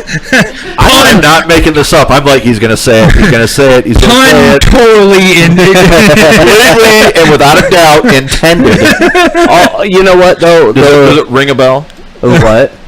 I missed that. I totally Does it missed ring a bell? Is what he said. Oh. Anyway. You know what though? Like, and I know we get off on tangents when we fucking have these podcasts. Yes. But I did like totally I did like the Ring remake, and Right. I didn't mind the Grudges. I know some people bash on the Grudges. I didn't mind them. It was when we got into like movies like Shudder, and I can't even think of a couple others. I think it was right like off Dark hand. Waters or something like that. I don't even think I ever watched Dark Water. That was the one that had the hot chick from fucking Jennifer Connelly. Jennifer Connelly. Yeah, thank you. The chick from The Labyrinth. I actually liked her in. Fuck, why can't I think of it? What was the one with all the? I know what you're talking about. The white people, and it had Kiefer Sutherland in it. It was sort of pre-Matrix, Dark World. Dark Okay. World, yeah. Dark World. Jennifer Connelly was in a horror film back in the 80s. I cannot remember the damn name of the movie. But she wasn't- has the ability to control insect. Weird. And it's freaking I creepy. didn't know that. I wish she would have controlled some insects in the movie Bug. That's a different actress. Fucking hated that movie. I'm not saying that she know that what? because she was. Yeah. I know who was in the Yeah. movie, but that movie pissed me off because there weren't any fucking bugs in it. No, it was you know. You were kind of wishing Ashley Judd was Yes, getting infested yes. with I was bugs. hoping a swarm of cockroaches would just come in and eat her face off. The performances though in that movie were still fucking top notch. No, they were good. Like, they The were still problem good. with it was it wrote a check its ass could not cash. Yeah. Because you were going into that movie expecting bugs, and you did not Well, get you your... went into that movie expecting a caliber the level of The Exorcist. 'Cause it's still Right. another movie by was it William Peter Blatty that did that, or was it William Friedkin? I can't remember. I don't remember. I know one of the two did the Well, they both worked on the original Exorcist. One of them wrote it. One of them directed it. Right. And for the life of me, I'm forgetting which one did which right now. But either way, the other person came in and did Bug, and everybody was like, "Oh my God, he did The Exorcist! It's gonna be so good! It's gonna be so good!" So you went in there expecting like the same extremist kind of vibe that like people Right. got in the '70s from The Exorcist. When you had Alice Cooper like throwing his hands up, going, "I can't watch this," Yeah, you know, and the because it thing was is, so out there. you can't really catch audiences that way anymore. And if you're gonna William catch Friedkin. Yeah, Yep. thank you. I was gonna say, and you know what? You're not gonna catch audiences that way anymore. And if you are, the only way you're gonna catch them is you're gonna catch them by doing something completely horrid and over the top, like movies like. And I haven't seen it, so I can't say for certain how extreme it was. But like movies like a Serbian film, I know people That like. kind of went too far. That's what I hear. Is it went too far? For me, I don't think films. I don't think that's a fair generalization for films. I think as far as it is a shock value, I think you're allowed as long as they're acting. I mean, a lot of people I know like walk out of the Hills Have Eyes remake. I'm sorry, like that's the story. It's fucked up. It sucks. Like they were acting. She Lebo- didn't really get raped by a mutant. It just fucking happens. Lebo chimed in. He says, "When are you having Corey Ruby in again?" Anytime they want. Yep. There you go. Yeah. He'll be a frequent guest, hopefully. Yes. But you know, like I know people that like freaked out about The Hills Have Eyes, and I know people that I freaked didn't freak out the- about I it. loved that movie. I loved it. I loved it, and fuck everybody. I love the sequel. The sequel was good. The sequel wasn't fucking bad. No, it was good. not. It wasn't the first movie, but it was still just as fucking good. Right. It had different elements, and it had a little bit of like it kind of played down like it was a little comical at times. Yeah. But the gore was still there. The blood was still there. Yeah. The believability The that intense atmosphere too. absolutely like. And then people who bitched about Last House on the Left remake. They just bitch it mostly about wasn't- that rape scene, which Every- wasn't even all that bad. You know what? And like you want to did. see a bad rape scene? Watch the remake of I Spit on Your Grave. Right. Like I'm sorry, this is gonna get sensitive for a few people. Trigger warning. Yeah, Trigger warning. Trigger warning. Trigger warning. If you don't like to hear anything about rape in movies, let me emphasize that because I'm not talking about the reality of rape by any means because that shit's fucking terrible and horrifying. But Yeah. in I Spit on Your Grave, they rape that woman several fucking times. Well, they do in the original too. Yeah, I've never seen the original. I own the original, but I haven't actually like physically sat down and watched it. But in the remake, they rape her multiple times. Like Yeah. they destroy this woman, and like even some of them, like for me, it wasn't as impactful as what they did in the Last House on the Left remake, and of course the Hills Have Eyes remake. But it was what they did to her. Last House on the Left. I've seen both the remake and the original. The original was a lot more extreme than the remake. It's almost like they kind of toned it Did you know down. in the original that that woman in the woods actually peed herself physically Yeah. for that scene. For that scene. Purposefully, got into her character enough to allow herself to piss herself for her character. Yep. And I watched the behind the scenes thing, and they said that was the moment. It wasn't anything else in the fucking movie. It was that moment they actually felt like they had crossed a line. Oh, yeah. But like, you know, people nowadays are like, oh, that's no big fucking deal. Like the dude from Texas Chainsaw Massacre, the nerdy guy from Texas Chainsaw Massacre, he fucking shoved the gun down his throat and made himself puke. Oh, you're talking about the scene with him and Ari Lehman? You mean in Arlie Ermy? Sorry. Totally different people. Wow. Fuck. Totally different. The late great Arlie Ermy. Yes, the late All right, great you need to go Arlie sit in the Ermy. corner and don't come back till we. tell I'm you. sorry. I'm sorry. Make a box of shame. Yeah, I should be wearing Yes. for somebody who's like a horror aficionado. I should have a dunce cap on. I own over 300 fucking horror movies, and I just referred to Arlie Ermy incorrectly, and I hate myself for that. I'm sorry.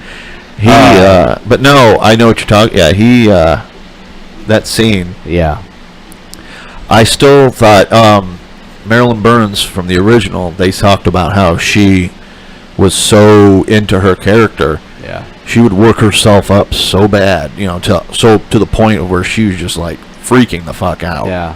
Now I want to say one thing about Last House on the Left. I know we've already fucking went way off base here. Yeah. But That's all right. the original Last House on the Left, I can't get into the mentality of like that original film. There's elements of the original film that I thought, wow, this is fucked up. Wow, this is really good. But I actually didn't enjoy the original Last House on the Left. I own it again because horror fan. But I didn't enjoy it. Like I watched it. It's so fucking goofy. Like I felt like they just hired like backwoods hillbillies to like play their roles, and there's so much like banjo twangy, like weird ding ding ding ding ding. Like I felt like I was watching Deliverance, and Oh, here we go. but like No, that's all right. it's a good movie. Like I loved the last like 15 minutes of the film, where It gets it's pretty, it's a bloody fucking mess the last 15 minutes. Yeah. And I loved the scary elements of the film, but You want to talk about getting way off base? We were talking about your movie. and then here we Now are we're talking talking about about Last House on the Left. But you can almost kind of use it as a basis of comparison Well, I mean, you can in a way. Yeah. Well, We- what we- a lot of people like tend to forget about is, and it's similar with music. Like you guys were talking about metal there, and Yeah. talking about Judas Priest, and then we Yeah. were also referencing Metalcore. metalcore and like just the evolution of music. And like a lot of people that listen to like what I would listen to would be like, oh man, I don't listen to Judas Priest, fuck that shit. I'm sorry, like I don't listen to Ozzy's Boneyard on fucking Sirius XM. Right. I don't, like I can't, because it makes me want to fucking like go crazy. We'll Right. just downplay it and say go crazy, but at the same time too, like you still have to respect it for what it did. Right. Yeah. Like I mean, if you sat here and you compared a lot of metalcore albums and compared them to put them on the deathmatch list, a lot they would still probably fill most of those requirements for the deathmatch. But other than the I like the album. yeah, but I think, but that's, I might still. There are still some that I do like. I like a few of them. You might have to do the whole Seymour thing, like Rick's. No, got a here question. you got a question. oh, question me. Okay, we got. Okay, what do you think about Cabin in the Woods, where it's a horror movie but a spoof on the movies it idolizes? Okay, I love Cabin in the Woods. Yes. Okay, so I'm gonna say one thing about Cabin in the Woods. I bought that movie, I watched it, and I watched it under the understanding that I was immediately going to fucking hate it, because at least a quarter of the movie I thought, this is fucking dumb. Like the first, like the beginning of the movie, when you're like introducing all your characters and that dude pulls out the fucking like The Starbucks fucking- coffee mug bong. Yeah, the bong. I was like, dumb. I'm out. Bye. And I watched it, and I was like, okay, but then I watched it twice, and then I watched it 3 times, and I watched it 4 times. And then the more I watched it, the more I became absolutely in love with Cabin in the Woods. Right. Like, I like Chris Hemsworth as an actor, and they fucking killed that bastard, and that made me enjoy it even more. That really threw me for a loop. Yeah. Spoilers. Yeah. If you guys haven't seen Spoilers. Cabin in the Woods, you should have turned this off 4 minutes ago. Yeah, but, and also, Or you know, muted it. and Sorry, also, muted it. with you're talking about Chris Hemsworth. What was that movie he was in recently? Are you God gonna say- damn it! I oh, went blank. I had it in my head. I had it in my head. That went blank. Avengers? No. The remake of that. God, it was Red Dawn. Oh, Red Dawn. I never saw the remake of Oh, Red wow. Dawn. Never saw that. That was No. a really good movie. Yeah. It was a lot better than I expected. Yeah. I remember but the original. spoilers, yeah. And didn't that have the sorry if I offend anybody, but didn't that have the fat kid from like Josh and Drake Yeah, in it? Josh- too? Yes, it did. And Yeah, he's- just he's- back, and he's thinned out a lot. And I don't mean to call him the fat kid. He was when he was heavier. on Disney, but he got into a car accident, and that's the Right. reason why he Nickelodeon, not Disney. Yeah, Nickelodeon. Nickelodeon. Yeah, Josh and was Drake it. was on I thought it was Nickelodeon. Disney. I thought Josh and Drake was Disney. Nope. Drake and Josh was Nickelodeon. Are you for certain? I am very certain. Well, shit. I'm not gonna IMDb this right now to prove a point or anything. But regardless, I remember he was in a huge like bad car accident, and he was like hooked up to a fucking hospital bed. And that's the reason he lost all the weight. And by the way, when Vine was a thing, I followed that motherfucker. He is so goddamn funny. Right. He's a very like talented person. So when I call him fat, I'm not calling him fat in the sense of being degrading by any means. That's just how I associated him. He's a good at heavier physical kid. humor. Yeah, he is a funny motherfucker. If you watch him in like the later, like in kind of like in the Drake and Josh when he started losing the weight, Yeah, he started kind of having more of the physical Jerry Lewis style comedy. Yeah. Where he was like fumbling, or somebody scares the shit out of him, and he just like, starts fumbling everywhere. right. That kind of stuff was funny. Yeah. What was the second half to the Cabin in the Woods question? There was something about poking at the genre Is a little it, bit, Spoofing it. spoofing the genre. If you think about Cabin in the Woods, where it's a horror movie, but a spoof on the movies it idolizes. Kind of touching base on that. I consider it kind of like a roast. You know, if you can't laugh at yourself, then Yeah. you don't belong there. But at the same time, like, there's so many movies that spoof the horror genre and do very good at it, and then there's other movies that completely bastardize it. I think Cabin in the Woods was a fun fucking movie from It was start fun to to finish. watch. And you know what? Like, for me, it's not even the characters you're watching that the movie's revolved around. It's the two dudes in the fucking control room. Yes. The two dudes in the control room. That's what threw me off. They made the entire movie for me.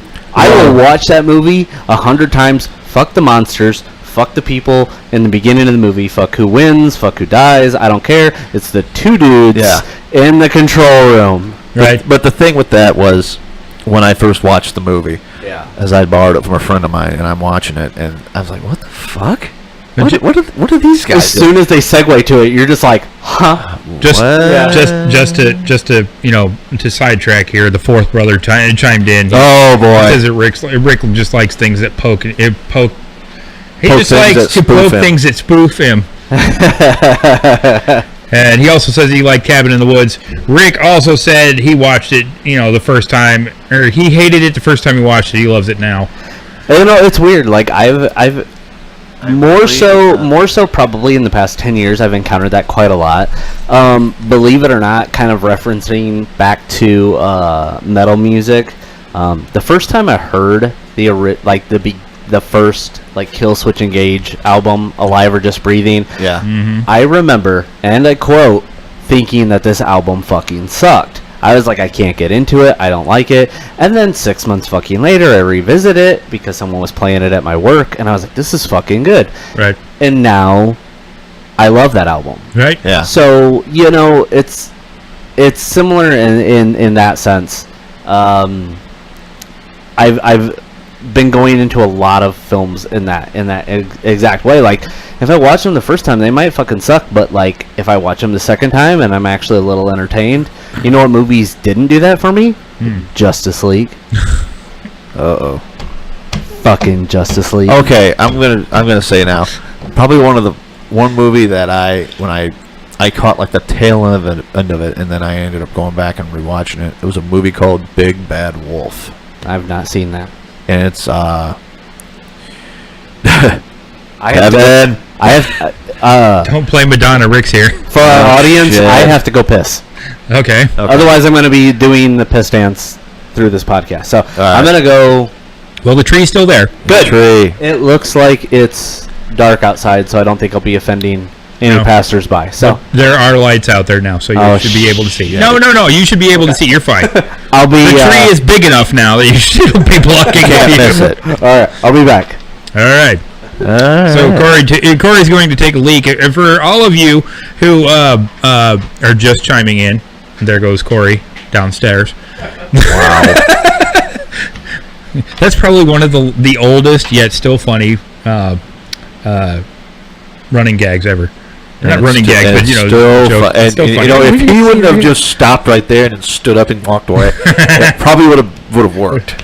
All right, so Or he could have just done like the whole paddle boat thing. yeah. So we have a few new viewers. I don't know if we've caught them, and we apologize for not mentioning their names. But it's nice to have you here, Alex Swank and Alicia Cliffy Danielson. Who's that? Me. Oh, that's That's you. Hey, you off. Hey, that's why I called him. See, I couldn't see. I was like, who the hell? I'm like, is who's that? that? I'm like, I can't see. Your little icon is literally the size of my pinky finger. So I'm like, who's that? Okay. Oh, okay, I gotcha.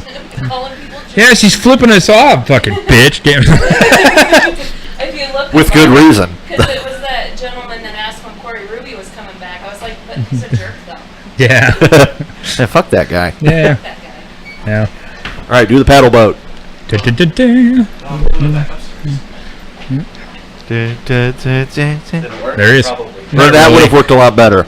Yeah, that Hold yeah. on, I got a delay here. It could have been convincing. We'll see. Hold on. Wait for Did it it. work? Wait. I did the rowboat and it didn't work. Oh, hey, it does kind of look like you came out. Okay. Yeah. It's like we got this hidden door, you know. Yeah. Okay, where were we? Cabin in the Off Woods. track. Yeah, we've been off track. God, we're off track. Fuck that movie. Yeah, fuck Okay, so you know what? Let's fucking go back. The Rake. Some things that I can. Yeah, fuck that movie. No, I'm just I was gonna say the Rake. Some things that I can kind of take credit for with the Rake is, believe it or not, like I actually did work on some very critical stuff for the movie. The slit throat that you see at the very beginning of the movie. Wow.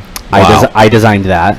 That's my Nice. design. Can I ask one question? Yes. And I don't know if who did it, but the prosthetic obvious at the end when he cut his throat at the end of the movie. Yeah. Uh, Spoilers. Still. yeah, still spoilers. Still spoilers. I had an issue with it because his neck looks so fat. Yeah, I actually designed Okay. 2 prosthetics for the transformation sequence. Right, okay. The first one that I designed was supposed to be like 2/3 of it, like kind of like this area. Okay. This area. Because they wanted to show that it was starting to come out of his face. Now I was not there for the application of those pieces. I was not there for the transformation sequences. What I actually had help in doing application wise was the vision of the female character out in the wooded area. Right. I helped apply the appliances to her and do some of her makeup and stuff like that. Yeah, that looked really good. That- And I'm not just talking shit. And I'm not It just looked really saying good. that because, you know. Yeah, you know what was crazy about that is we were stuffed into probably the world's second smallest bathroom to do that makeup no. application, and so like there was, I would venture comfortably to say it was probably like a 6x6 fucking room, and it had a tub taking up like a foot and a half or 2 feet of that. Right. And then there was the makeup chair that the girls sat in, and then there was 3 or 4 makeup artists in there God. trying to apply this to this poor girl. She's totally blind in that, by the way. She cannot see through that prosthetic whatsoever. So she's blind and just having to trust us. And the one thing that I can say, because I don't think I'm going to offend anybody when I say this, is in the hours that it took us to put that prosthetic on that poor girl, that bathroom door opened probably 60 fucking times to ask us how soon we would be done with her makeup. I'm not shitting you. It seemed like every fucking 15-20 minutes a new person was opening that door going, well, how much longer do you guys think it's going to take? Like, a while, unless you guys give us an ETA of when you need her. But yeah, that was like the craziest like makeup application to do in such a small confined space with like I said, like 3 or 4 makeup artists in that room. It was wild for it to end up turning out the way that it did. So Yeah, Rick chimed in and said, "Off Track Fire Away Podcast, question mark. That's kind of our given thing. Oh yeah, you know. Do what? oh, she mentioned that the piece that I worked on, the female. Yeah, actually oh on yeah, the it's on the of the back, film. yeah.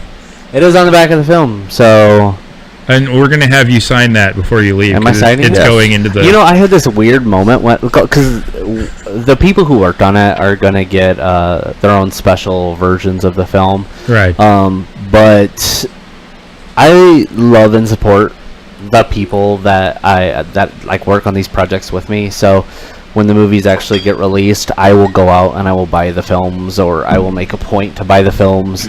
I don't expect to get a free copy. I mean, it's usually written into like contracts and stuff like that you kind of will. But I went out and bought this movie at Walmart when I finally saw it, and I had this moment where I wanted to kind of like, the girl picked it up and scanned it across the register and looked at it for a second, and I just wanted to be like, I worked on that movie. That's part of my makeup on the back. Right. But you know, like obviously I didn't, but you know, it's just like every once in a while this is the second thing I've ever actually gone to a store and seen on a DVD shelf. This is the first feature I've worked on where I've gone to a store and seen it on the DVD shelf. The first thing was a TV show that I worked on. But it's hard not to want to brag about that a little bit. It's hard to not get a little excited. Like, oh my God, like, people are buying this. Like, it was out at Walmart, and then I went like a week or two later, and it was not there anymore. So I don't know if it like Well, it's still sold there. out. Yeah, Well, it probably did sell out. Okay. It's still there. I mean, we plugged the shit out of it. I mean, not Oh, saying yeah, that we had totally. any effect on yeah, that, but you know, but who we knows? plugged the Maybe. shit out of it. We totally. We're just Yeah. like, yeah, you guys need to check this out. But we hadn't even seen it. And Yeah, we yeah. just Telling plugged people. it because, you know, your family here. Yeah. And- Thank and- you. Yeah, and it's just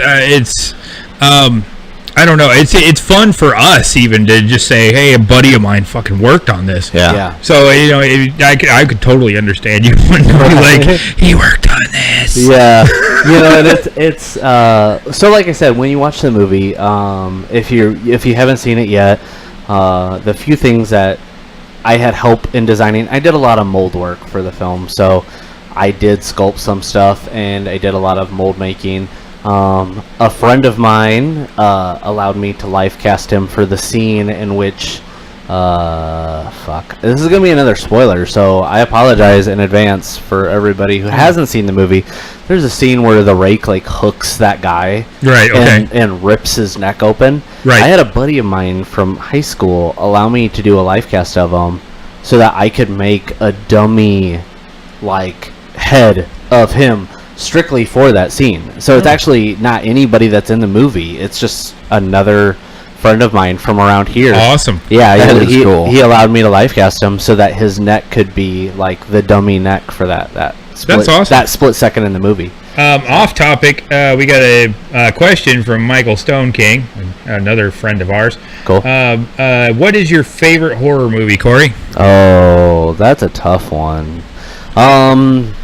It's honestly almost too tough of a question because usually when I get asked that question, I always say pick a type of horror movie and pick a year of horror movie because for me, I'm an 80s baby, so like my first horror movie was that I remember was Pumpkinhead. The first movie I was told that I saw was Nightmare on Elm was Cujo. I was told that my dad took me to see Cujo when I was 6 months old. Holy crap! I was told that he then turned around and took me to see Nightmare on Elm Street when I was like 2 or 3. But the first movie I remember was Pumpkinhead. Now, is that my favorite horror movie? Not exactly. I grew up loving the genre, just being infatuated with it, whether it's, those movies or even like the old silent films. I loved. There's something to be said about those old silent films. Yeah, there really is. Like they're completely different, and I think so many of those are like badly underrated. Like people are like, oh, Frankenstein isn't that great of a fucking movie. Sorry, Frankenstein's actually got some pretty heavy shit that they portray in the movie. The way he fucking throws a little girl in the goddamn water. Yeah. See, And she drowns. It's like, whoa, like that was ahead of its time for back then, and a lot of people can't relate to that. But see, now I can remember talking to a few of my great aunts and uncles while they were still alive, and I was pretty young, and I was telling them, about how much I enjoyed those movies. Yeah. And one of my great uncles told me, he goes, I remember going to see Dracula in theaters. Yeah. When it first came out, he goes, I was just a kid, and he was just telling me he was scared to death. Yeah. Because back then, Absolutely. well, there's people that it's like when you think about like H.P. Lovecraft, Right. his story back in the early 1900s, and he's writing all these crazy ass stories And about machines opening up another dimension. Yeah, absolutely. These old gods that they're basically just giant monsters. Yeah. And demons and shit like that, and it's like That have made their way into other movies like the Leviathan from Hellboy Yeah. at the end of the movie. Yeah. For me, like any horror movie that's kind of my favorite is any horror movie that actually invokes a reaction out of me. Right. So I can't realistically narrow it down to one, but I can give you like a small handful.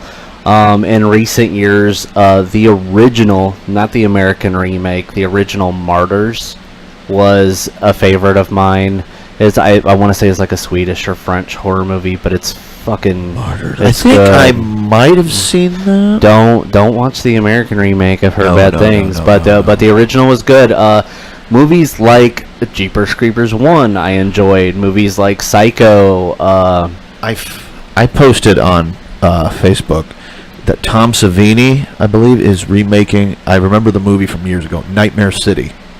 I've never seen that. I've never even The heard of original it's a good one, but I think if Tom Savini gets his hands on it, shit, it's gonna be That'd be good. fun. It's almost like a zombie, kinda, but it's Yeah. teeters along that line, but it's also kind of like the viral outbreak in the city and it's quarantine. And the other thing that I try to like tap base on with people when they ask me like what my favorite horror movie is too. Just to chime in 1 second, ahead. though, everybody who is asking questions, don't worry, we will get to your questions. Yes. Yes. I'm Just be sorry. patient. One by one, we get off track and we get busy. We do. And I'm a rambler, so it happens. Especially when we're talking about horror movies. Absolutely. Likes to hear himself talk. Yeah. I like to hear myself. Corey and I can sit here and just talk for hours. Yeah. Not get tired of hearing anything about. I love to hear your voice, Josh. I know you do. Especially late at night. Anyways, Wow, that just kind of that escalated a little bit. everybody's uncomfortable. Hey Corey, don't make it weird. I already did. It's too late. You crossed the It line. started weird when That's gonna be another Wyatt one was of our drinking shirts. Smirnoff Ice Blue. Whatever the It's hell not it is. Smirnoff Ice. It's red, white, and berry. What does Smirnoff? Yeah. We need a sponsor. Yeah, there you go. We've been trying to plug Fireball for like the last 2 years. I like how you plug Fireball, but you're drinking this Barbie beer over here. Hey, you know what, man? I was gonna go for the regular Smirnoff Ice. They had this shit. This fucking shit is tasty. The only thing missing is an umbrella. Fuck Yeah. you. I'll put an umbrella in it too. I don't give a fuck. All that thing needs is a damn string bikini on. I might go find one to put it on it. Yeah, Thank there you go.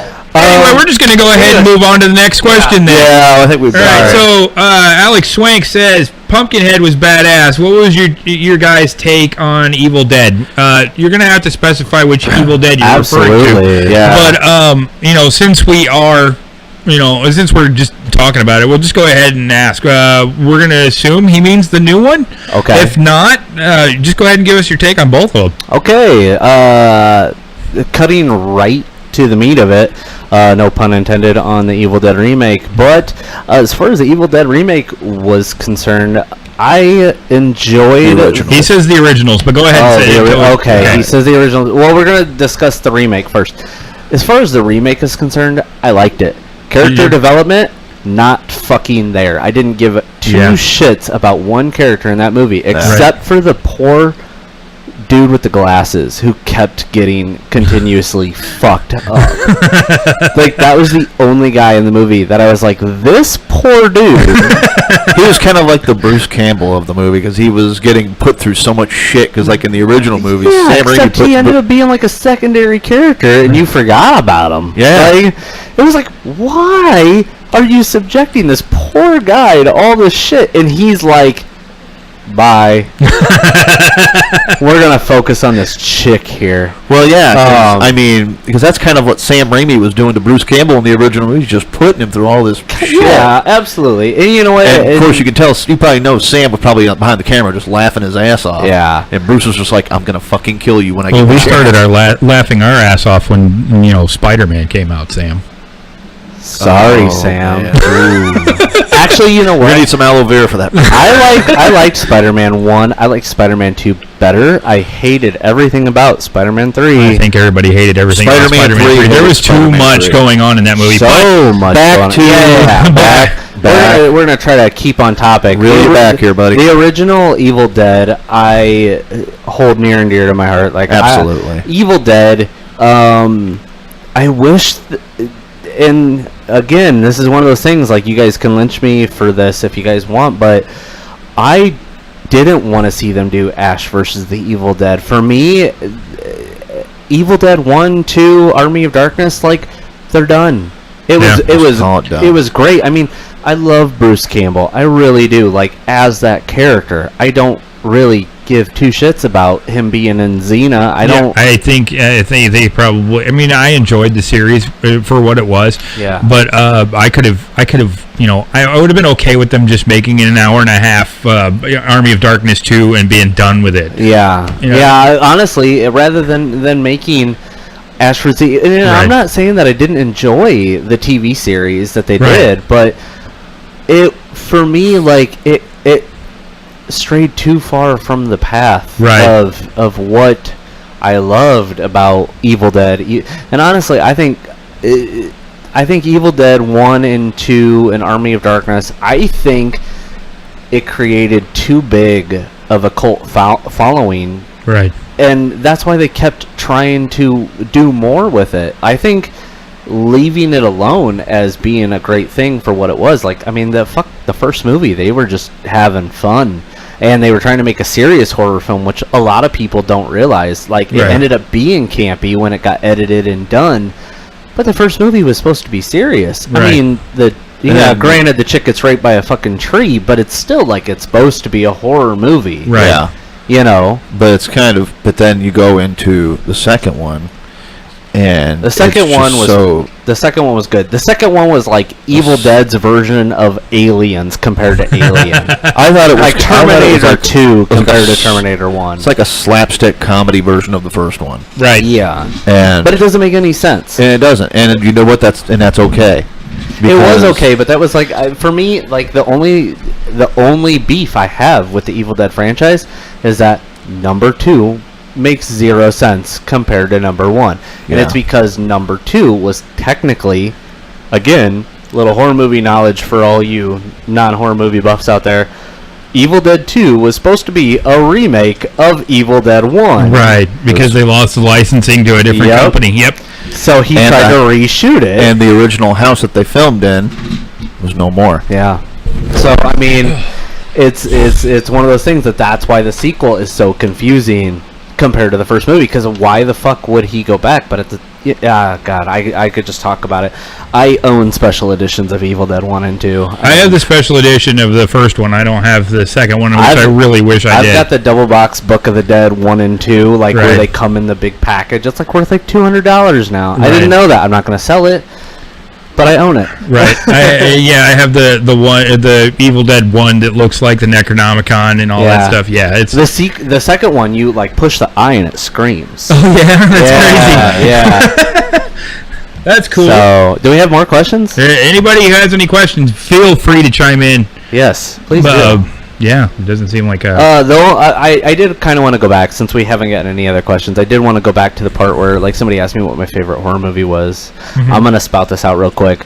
For me, what I like as a horror movie is different from somebody else. Like some people like gore, some people like jump scares. For me, I like to feel a part of the fear in it, and I can say without a doubt, like some movies that actually got me going was movies like The Strangers, movies like Rear Window, the original Alfred Hitchcock film. One movie, and I will announce this to the world, very few people know this, there is a line of horror movies out now that I actually like. I'm not really into them whatsoever, but there was a scene in one of the movies that I quite literally, for the first time in all that I can remember, actually felt the element of fear that I would have felt like if I was like a little kid watching it. And that was, which Conjuring was it that had the nun in it? Was that number 2? Okay, so the scene in The Conjuring 2 where she actually goes into that dream sequence and she goes into her husband's study and sees the painting of the nun. The way that entire scene is developed, it might not scare some of you guys. Some of you guys might need fucking gore and in your face shit. Not me. For me, I have this little trick that when I start to feel fear when I'm watching something by myself, I will either do one of two things. I'll grab my cell phone and I will go, this movie's fucking stupid. and I'll diddle on my cell phone until that scene is over. Or I will look at a completely inconspicuous part of the screen that has nothing to do with everything else going on, so that nobody knows that I am actually terrified. Like, I will just watch. And we recently went and watched Hereditary. Okay. Have you not? If you guys haven't seen Hereditary, some people love it, some people hate it. For me, Michael Stone King, who did chime in earlier, he's the one who asked you what your favorite horror movie was. He told me I needed to go see that movie, so I need to see that movie. Yeah. So okay, the thing with Hereditary is there are parts. Finish the story about the nun before you go into No, my story's finished about the nun. The nun, well, not the nun, but the dream sequence in The Conjuring 2 involving the nun, when the wife goes under and goes into her husband's study. That entire, like, literal maybe 5 to 10 minutes of the movie, to me, was actually fucking scary. Okay. I wouldn't say horrifying, I wouldn't say terrifying, I wouldn't say piss my pants scary, but it made me nervous. It made me like not want to continue watching the screen while it's happening. I watched it on fucking YouTube and I still felt the same feelings from it. So so I hate to do this to you, but we're 4 minutes into the break. Oh. Well, I mean, we did miss like the first half of the podcast, I know. but that's okay. We're on break. Well, our good buddy Josh here has to take off because kids, and it happens. But we're going to be back at 9:30 So all of you who are watching right now, make sure you tune back in at 9:30, and we will be back, and hopefully not late because this time we're all right. Yeah. No more technical difficulties. Yeah, the technical difficulties have been cleared up. So we'll be back at 9:30. Make sure you share the podcast, like the podcast, spread it around. Make sure you follow Underground Geek on Instagram and follow us on everything else. So we'll be back 9:30, and hopefully, well, we're not going to say hopefully because she's here, so we're going to have her come in. We're going to introduce the audience member. We're going to introduce our live audience member. Our singular audience member. She's been booing us the whole time. Yeah. And she's just like, you guys suck. Yeah. What are you doing? We'll see you in 25 minutes. All right. All right. Later, everybody. We'll be back. Later.